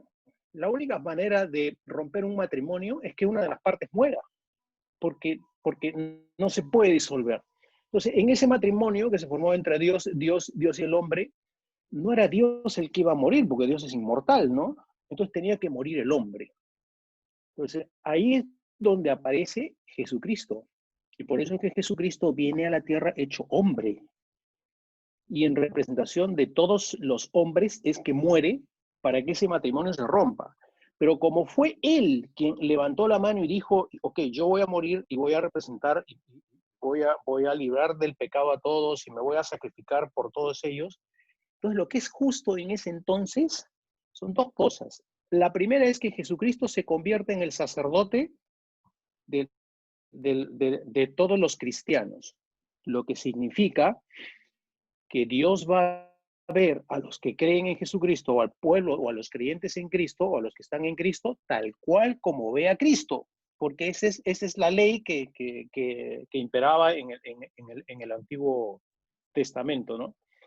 Y lo segundo es que cuando Cristo muere, lo que sucede es que como Él tomó el lugar del hombre, entonces el acuerdo se da ya no necesariamente directamente con Dios, sino con Cristo. Bueno, Cristo es Dios, ¿no? Pero se da con la figura de Cristo. Entonces, por eso es que se dice que la iglesia, o sea, los creyentes, son la esposa o la novia de Cristo, porque es una suerte de matrimonio que hay ahí. Entonces, si en el Antiguo Testamento se explicaba y se decía que Dios ve al pueblo como ve a su sacerdote, entonces todos los creyentes en Cristo son vistos bien por Dios. Entonces, la gracia de Cristo hace precisamente que uno que cree en Cristo sea visto como bueno por Dios, como correcto, como justo, como esto, ¿no?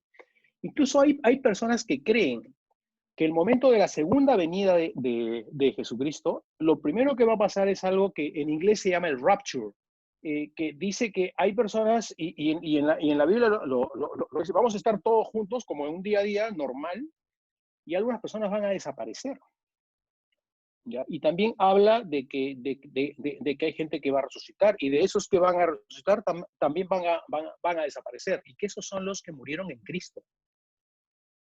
Y algunos otros dicen que el juicio final va a ser no para esas personas, porque como ellos creen en Cristo, son el pueblo de Cristo y creen fervientemente en Él, y Dios los ve como ve a Cristo, entonces no hay juicio final para ellos.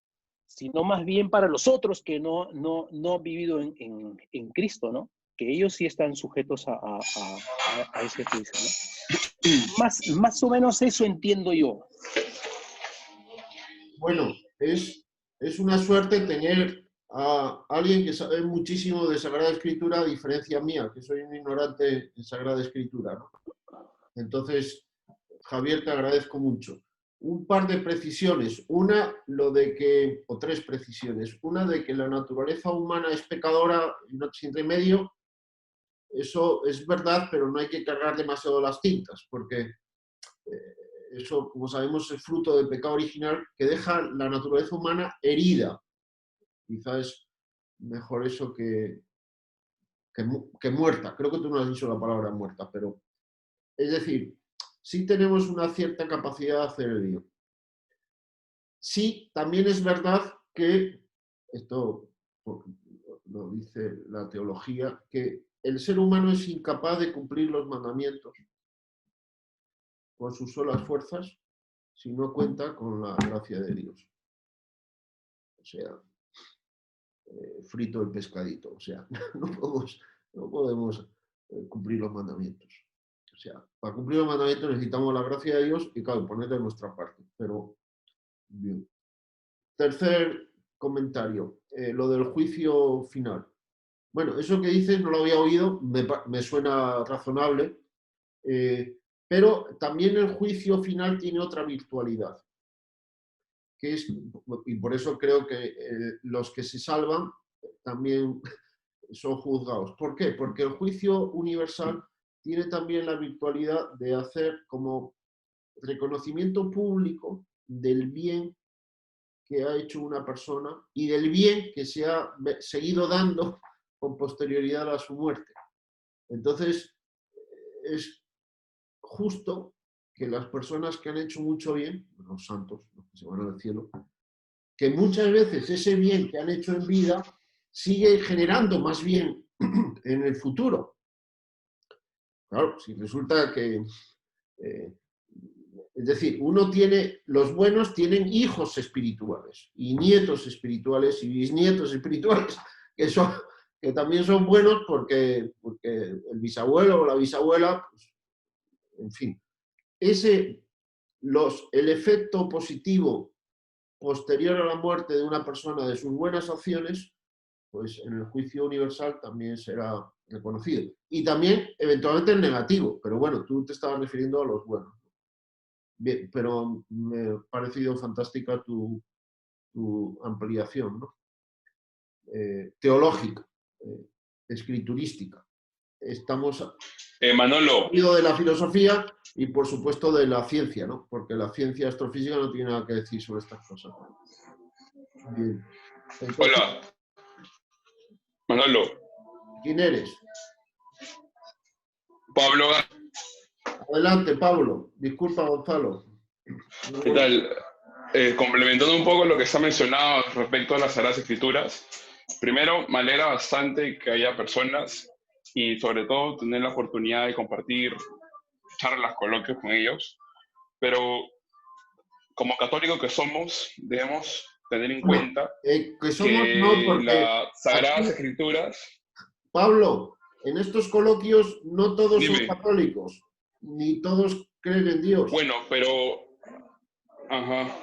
Bueno, entonces, refiriéndome únicamente a esa parte del coloquio que se ha desarrollado, que evidentemente se ha hablado sobre las escrituras, se ha hablado de la Biblia, se ha hablado de ciencia católica, digamos, que las Sagradas Escrituras deben ser complementadas con la Sagrada Tradición y con el Magisterio de la Iglesia. Entonces, quedarnos únicamente en la fuente literal de la palabra de Dios sería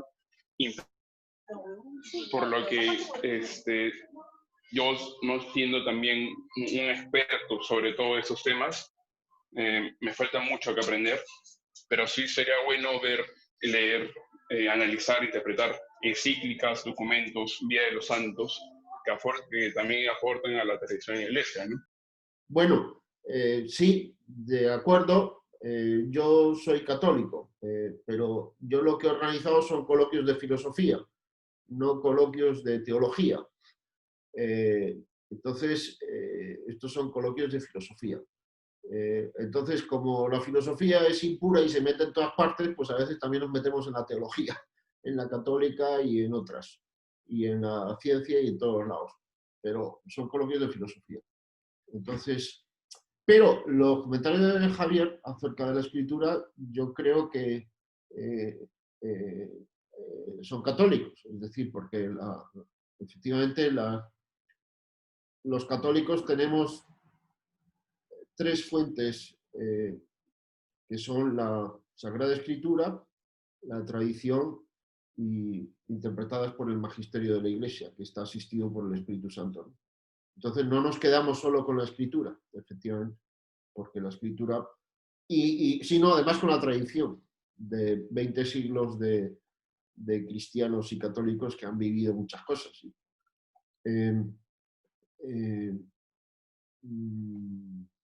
Creo que eso era todo, ¿no? Gonzalo. ¿Cómo estás? Yo quería hacer un comentario más sobre las implicancias prácticas. Las implicancias. ¿No? El saber prácticas. O sea, el reconocer, digamos, una persona, cada quien que va a salir de esta vida, se va a morir, y que después continúa otra vida, ¿no? Entonces, ¿cómo ayuda esto, no? Porque lo primero que me tengo que preguntar es cómo estoy posicionado en esta vida frente al mundo que me rodea, ¿no? En mi acción práctica y frente a las otras personas. Y lo otro es que si sé que me voy a morir y me voy a ir a otra vida, la gran pregunta llevo, ¿no? Entonces, ayuda mucho, digamos, el entronque en toda la idea que has mencionado, el entronque de la ética, ¿no? En el sentido de que cómo revierten mis actos, vida, ¿no? Digamos, en mis potencias espirituales, que son las que finalmente me voy a llevar a la otra vida, ¿no? Y estas potencias van a ser valoradas, ¿no? O no sé, educadas por Dios, ¿no? Independientemente de ser católico, de ser, digamos, creyente o no creyente, solo hecho de conocer que existe la posibilidad de que hay otra vida, te obliga, ¿no? Automáticamente a reposicionar esa posibilidad, ¿no? Y hace que tu vida la veas completamente distinta. Ese es el comentario que... Estoy totalmente de acuerdo. José. Sí, ¿se me escucha? José Valer, te escuchamos. Sí, solamente un comentario. He estado escuchando atentamente la interpretación de las escrituras y yo como católico más bien tengo una crítica, ¿no? Si bien la forma de explicarlo es muy bonita, pero encuentro muy difícil sustentar las afirmaciones o tratar, no sé si me explico bien, o sea, tanto los conceptos de una resurrección, mientras más poética la hagamos, es lo que nos aleja más de la gente que no es católica o los católicos que no son muy, que reniegan de una educación juvenil muy basada en fábulas, de historias, ¿no? Yo me inclinaría más por no sé dónde encontrarla, habré estado buscando, una interpretación sobre estos temas más, se lo pongo así, la resurrección tendría que ser, o estos misterios, tendría que ser algo físico, o sea, algo que va a pasar físicamente, o viene a ser más una alegoría, una referencia al sentido de la conciencia humana, ¿no? Y no necesariamente el infierno es un sitio con fuego y llamas o soledad, y el cielo no es un sitio donde voy a tener carros y banquetes y manjares.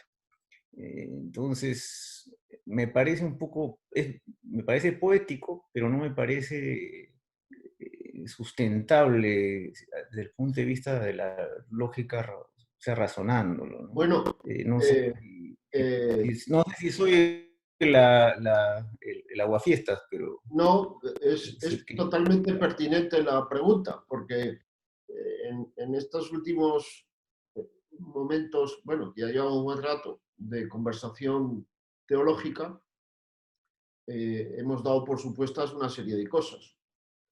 No era el momento de mostrarlas, que es que hay una racionalidad que lleva a aceptar como verdaderas las cosas que ha dicho Jesucristo y que la Iglesia propone como venidas de Jesucristo.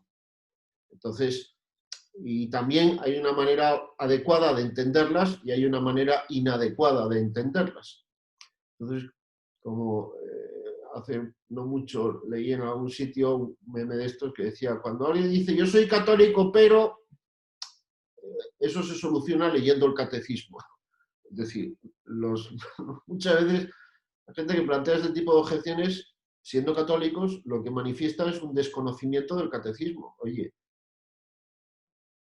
agárrate el catecismo, el gordo, y te lo lees enterito. Y si no se entiende algo, pues pregunta, ¿quién te puede explicar? Pero ponerse a hablar sin... Eso por un lado. Por otro lado, hay razones para aceptar el catecismo y hay argumentación que ahora no hemos explicitado, desde luego.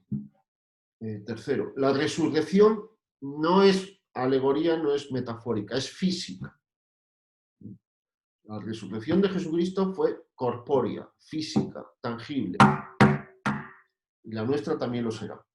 No es poesía, es física, es corporeidad, es tangibilidad, es masticar, es comer y es beber.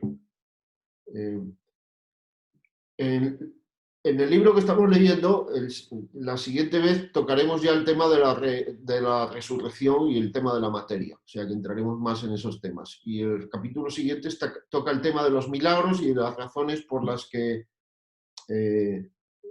lo que enseña la Iglesia Católica como venido de Jesucristo, claro, yo digo, lo que la Iglesia Católica enseña como venido de Dios, a veces no lo conocemos y lo confundimos con lo que yo creo que la Iglesia Católica dice y que no es eso, porque tenemos también a veces un sancochado mental notable y atribuimos a la Iglesia cosas que la Iglesia no ha dicho. Puede ser que lo haya dicho un cura, un fraile o un catequista, pero eso no es lo de la Iglesia, ¿no? Lo que la Iglesia enseña como venido de Dios, hay un documento que lo expone de manera muy ordenada y que es una suerte tener lo que se llama el Catecismo de la Iglesia Católica. Punto. Entonces, si un cura, un fraile, un catequista, yo mismo digo cosas que contrarían lo que dice el Catecismo de la Iglesia Católica, pues entonces lo que está diciendo este señor es una variante, no es católico o no es católico en esa parte. Entonces, la gente que es inteligente, que trabaja con su cabeza, que por lo menos tiene estudios universitarios, aunque no los haya concluido, y que vive en Perú, pues si uno tiene que tener un poco de cerebro, iba a decir, si es católico, tiene que ponerse a leer el catecismo de la Iglesia Católica, desde la primera página hasta la última. Pues son 400 páginas, pues me las tengo que leer, por lo menos una vez. Y tengo que entenderlas. Y si no entiendo, pues tengo que volver a leer, o tengo que preguntar, o tengo que averiguar, hasta que lo entienda. Si no, soy un frívolo. Y si no soy católico, pero soy un tipo universitario, y vivo en un país mayoritariamente católico, pues tengo que averiguar qué dicen los católicos. Es como si yo me voy a vivir a un país mayoritariamente budista. ¿No tendré que averiguar qué dice el budismo? Por tanto, si no quiero ponerme a hablar del budismo o de los católicos de manera frívola, pues tengo que averiguar qué dicen los católicos. ¿Y dónde voy? Pues a la fuente, voy y me leo el catecismo de la Iglesia Católica. Punto. Si quiero averiguar lo que es el budismo, pues voy y me leo un texto que me explique lo que es el budismo.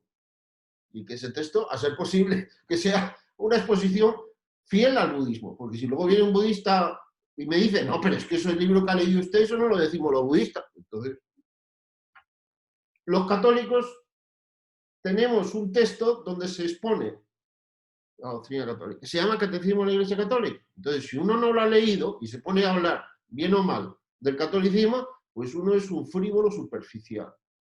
Habla de lo que ignora. Por favor. Si uno es católico, pues es un...